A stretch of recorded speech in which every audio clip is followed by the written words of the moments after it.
외우기가 조금 어렵다라는 그런 말들이 좀 있더라고요. 네, 그래서 많이 어렵다 나왔습니다. 많이 어렵다.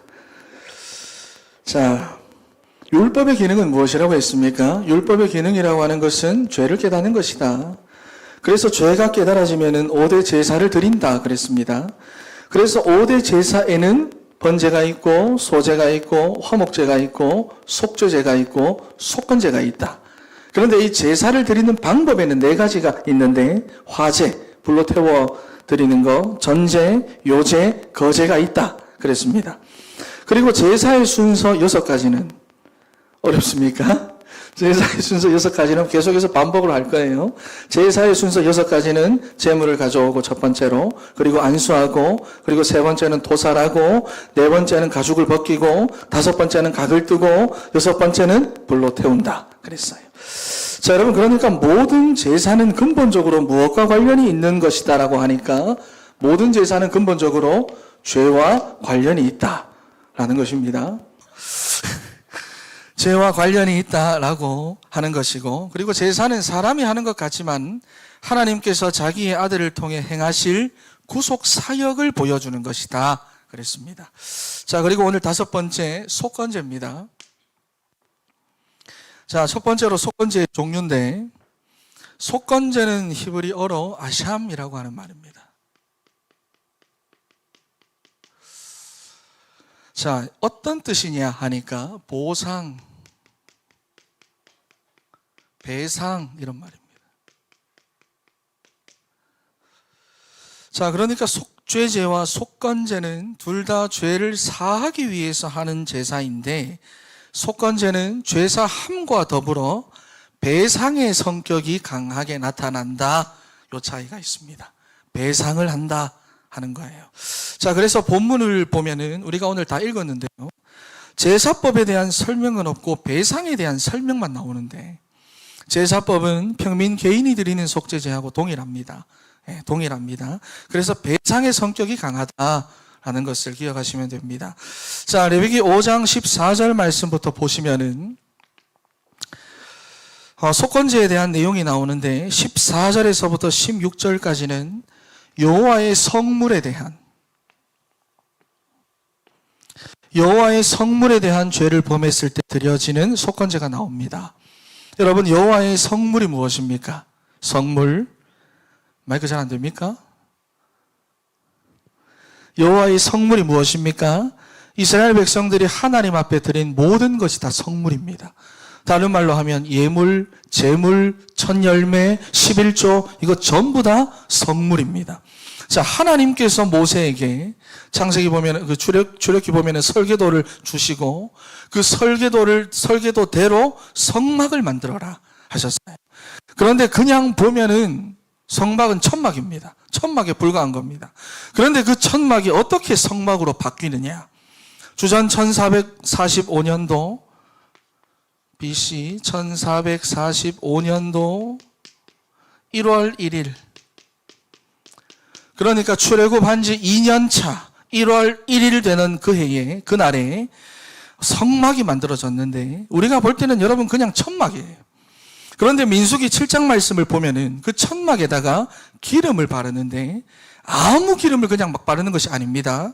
관유라고, 감람유가 있고 관유가 있는데 관유를 거기다 바르는 거예요. 관유는 최상급 향유, 계피, 창포, 모략 이걸 다 섞어가지고 만드는 것이 관유인데 특징이 뭐냐 하니까 관유는 구별되다, 거룩하다 이런 특징을 가지고 있습니다. 그래서 구별된 것에만 관유를 바르고 관유를 붓고 하는 거예요. 그래서 대표적으로 선지자, 제사장, 왕을 세울 때 아무 기름을 붓는 게 아닙니다. 관유를 붓는 거예요. 그리고 성막을 만들고 나서도 모든 기구와 제단과 기물에 관유를 발랐어요. 그래서 이때부터는 이 천막이 뭐냐? 성막으로 바뀌고 그리고 거룩하게 구별이 된 것입니다. 그래서 이 성막 안으로, 그때부터 이 성막 안으로 들어온 이스라엘 백성들이 하나님 앞에 드린 모든 것은 뭐냐? 그때부터 여호와의 성물이 되는 거예요. 성물. 이해가 되시죠? 자, 그래서 교회 안에 있는 모든 물건들은 전부 다 뭐냐? 성물입니다. 성물. 볼펜 하나, 종이 한 장, 여기 있는 마이크, 보면대, 주보, 헌금 봉투 전부 다 뭐냐? 성물입니다, 여러분. 그래서 소중하게 대하고 여러분 함부로 대하시면 안 되는 거예요. 만약에 여호와의 성물에 대해서 내가 손해를 끼쳤다, 파손했다, 범죄했다, 그러면은 뭐냐? 속건제를 드려야 되는 겁니다. 속건의 의미가 무엇이라고 했습니까? 배상입니다. 갚아야 되는 거예요. 그것도 그냥 갚는 것이 아니라 오늘 본문에 보면 20%를 더해서 갚아라는 겁니다. 자, 여러분 11조도 어려워하는 사람은 어려워하는데 20%는 결코 작은 게 아닙니다. 20%를 더해서 갚아라. 그런데 중요한 것은 속건제가 여러분 선택제사가 아니라 필수제사라는 것입니다. 필수제사. 그러니까 성물에 대해서 하나님이 얼마나 소중하고 중요하게 여기시는지를 아셔야 됩니다. 자, 그래서 각 기관과 가정에서도 우리가 아이들을 가르칠 때 어릴 적부터 여러분 우리가 성물에 대한 개념, 그리고 11조에 대한 개념들은 확실하게 잡아주셔야 됩니다. 아시겠지요? 자, 여러분 그런데 15절 말씀을 한번 보겠습니다. 15절과 16절 말씀 한번 읽어보겠습니다. 시작. 누구든지 여호와의 성물에 대하여 부지 중에 범죄하였으면 여호와께 속건제를 드리되 내가 지정한 가치를 따라 성소의 세겔로 몇 세겔 은에 상당한 흠 없는 순양을 양떼 중에서 끌어다가 속건제로 드려서 성물에 대한 잘못을 보상하되 그것의 5분의 1을 더하여 제사장에게 줄 것이요 제사장은 그 속건제의 순양으로 그를 위하여 속죄한즉 그가 사함을 받으리라. 아멘. 아멘. 여러분 예를 들어서 한 사람이 죄를 지었습니다. 평민 개인이 죄를 지으면은 암염소를 가지고 오는 거지요. 그래서 암염소를 가지고 왔는데 이 사람이 무지함으로 몰라가지고 흠이 있는 것을 모르고 가져왔습니다. 흠 없는 것을 가지고 와야 되는데 그러면 그것이 뭐냐? 죄입니다. 하나님 앞에 죄예요. 그러면 이때는 무엇을 드려야 하느냐? 속건제를 드려야 됩니다. 속건제를 드려야 하는데 순양을 드리면서 그 제물값의 5분의 1, 그러니까 20%를 추가로 해서 드려야 된다는 거예요. 오늘날 하나님께 드리는 예물에 대해서 별로 대수롭지 않게 생각하는 사람들이 많은데 하나님께 드려지고 하나님께 드려야 되는 것은 뭐냐? 다 성물입니다. 성물이에요. 그래서 무지로 그랬든 실수로 그랬든 경솔함으로 그랬든 일부러 그랬든 그것을 범하여 여호와의 성물에 누를 끼쳤을 때는 속건제를 드려야 하는데 20%를 더해서 드려라는 것입니다. 자, 그리고 17절에서부터 19절 말씀을 보면은 여호와의 말씀을 범하였을 때 속건제를 드리라는 것입니다. 자, 여러분이 허물이라는 말이 나오는데요. 허물이라는 말이 속건이라는 말입니다. 갚지 않으면 뭐냐? 벌을 받는다는 것입니다. 그러니까 말씀을 범하였을 때 갚지 않으면 벌을 받는다. 그래서 여기서는 5분의 1에 대한 그런데 여기는 20%에 대한 배상은 빠집니다. 여기는. 자, 그리고 레위기 6장 1절에서부터 7절 말씀을 보면 이웃에게 손해를 끼쳤을 때, 그러니까 돈을 빌려서 갚지 않거나 이웃이 맡긴 물건을 막 이래저래 속여가지고 속이는 말로 자기 것으로 만든다거나 또는 도둑질을 한다거나 착취를 하거나 하면은 쉽게 말해서 이웃의 어떤 재산에 내가 손해를 끼쳤을 때 속건제를 드려야 된다. 그 말입니다.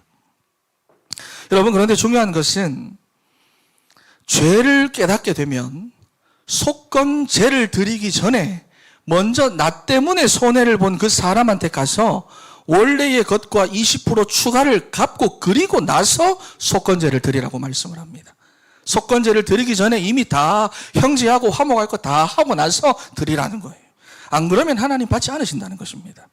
여러분, 그러니까 속건제에 있어 가장 중요한 개념은 죄를 용서받는 것과 함께 배상을 하는 것입니다. 배상입니다.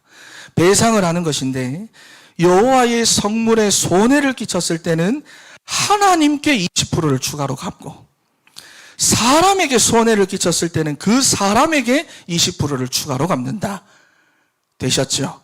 그런데 왜 20%를 추가로 갚으라고 하실까요? 왜 20%를 추가로 갚으라고 하실까요? 여러분 다 주무시고 계시는 거 아니죠? 레위기를 할 때마다 내가 느끼는 건데 레위기를 할 때 너무 조용하세요. 자, 여러분, 그런데 왜 20%를 추가로 갚으라고 하시냐 하니까 제사가 어떻게 드려지고 왜 드려야 되는지, 그리고 죄가 어떤 것이고 어떻게 용서함을 받는 것인지 우리가 지금까지 봐왔잖아요. 왜 20%를 추가로 갚아야 하느냐? 첫 번째는 범죄 예방입니다. 첫 번째는 범죄 예방입니다. 두 번째는 뭐냐? 죄로 인한 보복의 악순환이 없도록 하기 위함입니다.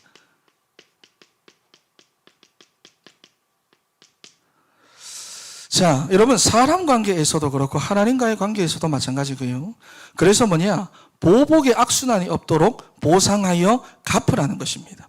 그리고 세 번째, 우리 인간은 여러분 언제든지 죄를 지을 수 있는 죄의 상태에 있습니다. 자, 죄의 상태에 있습니다. 창세기 3장의 상태지요. 그래서 제사법을 말하면서 계속해서 나오는 말이 뭐냐? 부지 중에 범하였으면, 부지 중에 범죄하였으면 계속해서 나오는 거예요. 그러니까 범죄할 수밖에 없는 나 자신의 상태와 연약함을 깨달으라는 겁니다.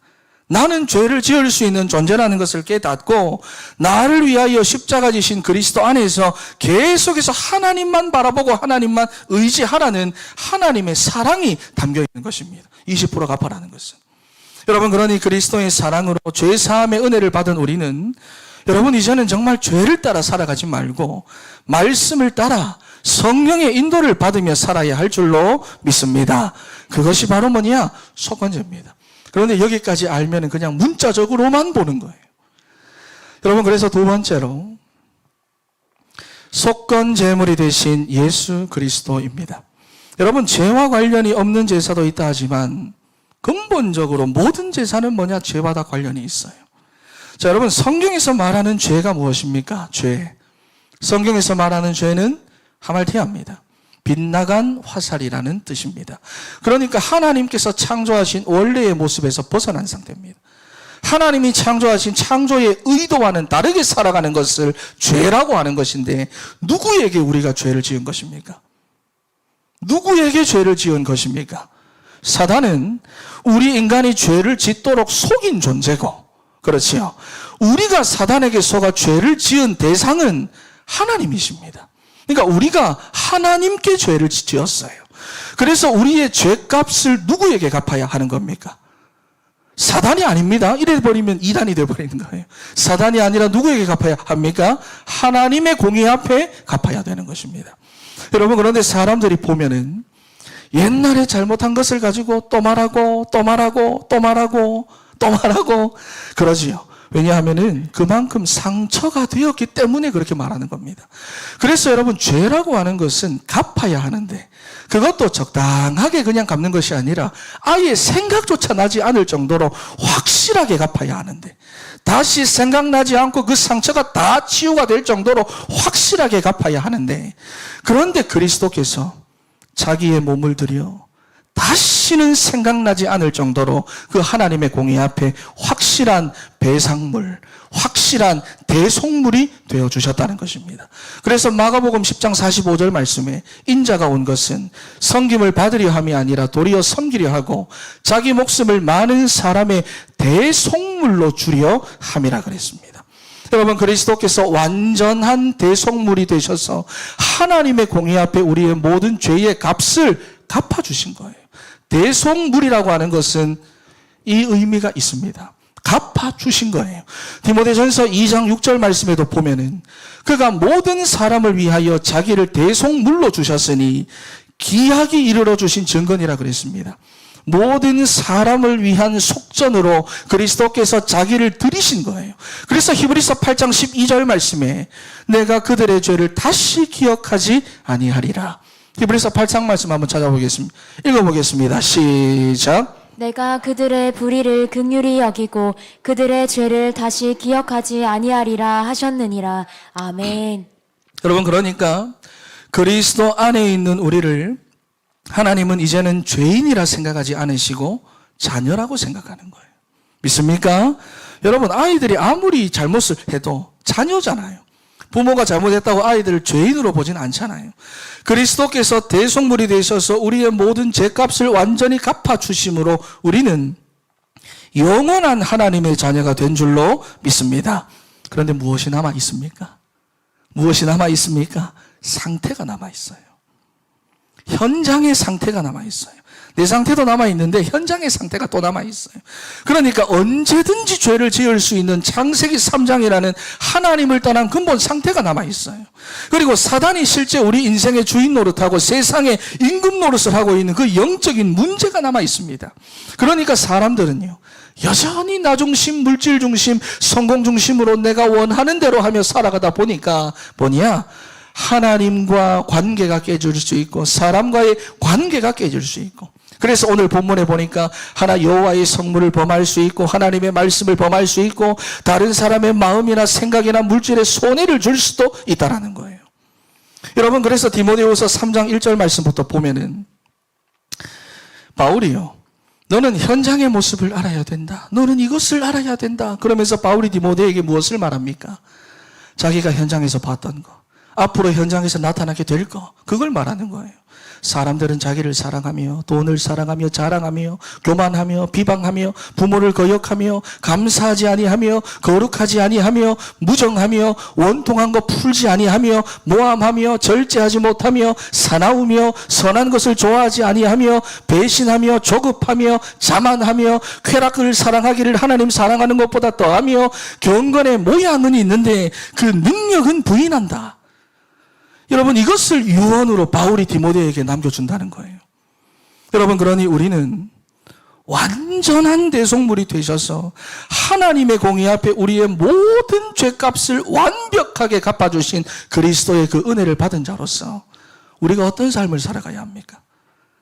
다 갚아주신 자로서 우리가 어떤 삶을 살아가야 합니까? 로마서 1장 14절의 말씀과 같이 헬라인이나 야만인이나 지혜 있는 자나 어리석은 자에게 다 내가 빚진 자니라 그러면서 할 수만 있는 대로 내가 너희에게도 복음 전하기를 원하노라 그랬어요. 여러분, 우리는 복음의 빚진 자인 줄 믿습니다. 하나님 다 갚아주셨어요. 다 갚아주셨어요. 다시 그 죄를, 옛날에 우리가 지은 죄를 끄집어내서 또 말해주고 또 말해주고 하지 않으신다는 거예요. 여러분, 그러니 우리가 빚진 자로서 이제는 우리가 갚아주는 삶을 살아야 하는데 세 가지를 명심하시기 바랍니다. 세 가지를 명심하시기 바랍니다. 뭐냐? 첫 번째로 여호와의 성물에 대해서 범죄하지 마라. 여호와의 말씀을 범하지 마라. 여러분, 결국 무엇을 말하는 겁니까? 교회와 예배를 말하는 것입니다. 교회와 예배를 말하는 것입니다. 자, 여러분, 예수 그리스도의 은혜와 사랑을 받은 자로서 교회를, 그리스도의 몸된 교회를 소중하게 여기는 우리 사랑하는 성도 여러분 다 되시기를 바랍니다. 그리고 그리스도의 은혜를 받은 자로서 예배와 선포되어지는 말씀을 생명처럼 지키고 생명과 같이 붙잡는 여러분 다 되시기를 바랍니다. 그리고 세 번째로 여러분 주변에 있는 모든 사람들 어떻게 봐야 합니까? 어떻게 봐야 합니까? 어떻게 봐야 합니까? 내가 살려야 되는 전도 대상자로 봐야 돼요. 내가 살려야 되는 전도 대상자, 복음만 필요한 사람이다. 그리스도가 없어서 저 사람이 지금 저런 말을 한다. 그리스도가 없어서 저 사람이 저런 인생을 살아간다. 전도 대상자로 바라보시기를 바랍니다. 그래서 첫 번째로 저를 따라합니다. 그리스도의 모든 교회를 소중하게 여기자. 예배와 말씀을 생명처럼 지키자. 모든 사람들은 전도 대상자다. 그래서 한 가지를 덧붙여야 됩니다. 복음 빼고는 다 양보하시기를 바랍니다. 그래야 살리지요. 거기서도 나 그러고 있으면 그 사람하고 싸워야 됩니다. 복음 빼고 다 양보해야 그 사람을 살립니다. 여러분, 그래서 결론입니다. 예전에 여러분 밀양이라고 하는 영화 기억납니까? 유괴범에게 아들을 잃은 전도연이가 예수님을 영접하고 신앙의 힘으로 그 아픔을 어렵게 극복을 하잖아요. 극복도 아니죠. 그냥 누르면서 살아가잖아요. 그리고 아들을 살해한 그 유괴범을 용서하고 그 사람한테 복음을 전하려고 교도소에 찾아갔는데 그때 이제 유괴범이 전도연 보고 뭐라고 말하지요? 정확한 말은 기억은 안 나지만 당신이 용서하지 않아도 나는 용서함 받았다라고 이야기합니다. 그렇죠. 그러면서 마치 그것이 기독교에서 말하는 용서처럼 보이도록 영화를 만들어 놓았어요. 여러분, 성경에서 말하는 용서는 절대로 그런 것이 아닙니다. 갚아야 돼요. 갚아야 되는 겁니다. 나의 행동과 말로 인해서 다른 사람에게 손해를 끼쳤고 또 하나님께 내가 범죄했다면 반드시 드려야 되는 것이 바로 속건제사입니다. 그런데 그리스도께서 속건제물이 되셔서 우리의 모든 죄값을 다 갚아주셨기 때문에 우리는 그 복음의 빚진 자로서 어떤 삶?